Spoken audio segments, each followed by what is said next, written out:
Hello বন্ধুরা, তো আমি আর কাকিমা গিয়েছিলাম দক্ষিণ ভাটোরা নীলষষ্ঠীর দিন। ওখানে কাকিমার পুজো দেওয়ার ছিল, আর ওখানে এতটাই ভিড় হয়েছিল বলার বাইরে। তো প্রথমে কাকিমা দণ্ডি কেটে নিল, তারপরে 1 ঘন্টা লাইনে দাঁড়ানোর পর বাবার মাথায় জল ঢালতে পেরেছে। তারপর ওখানে কাকিমা সমস্ত কাজ মিটিয়ে তো গিয়েছিল একটা আত্মীয়র বাড়ি। সেখানে মানে কাপড় ফাপড় সব চেঞ্জ করে, যেহেতু দণ্ডি কেটেছিল তাই যেতেই হয়েছিল একজনদের বাড়িতে, না হলে চেঞ্জ করতে পারতো না। তো তারপরে ওখানে কিছু ফলমূল খেয়ে নিলাম।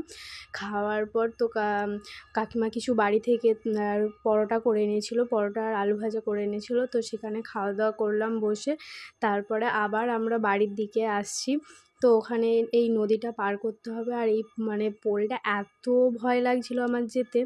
অনেক দিন হয়ে গেছে এরকম বাঁশের পোলে যাওয়া হয় না, তো তাই জন্য একটু ভয় তো লাগছিলো। আর এদিকে তো প্রচণ্ড বন্যা হয়। তারপরে বাড়ি ফিরে আসছি। তো এখানে বাড়ি ফিরে আসতে আসতে দেখলাম একদল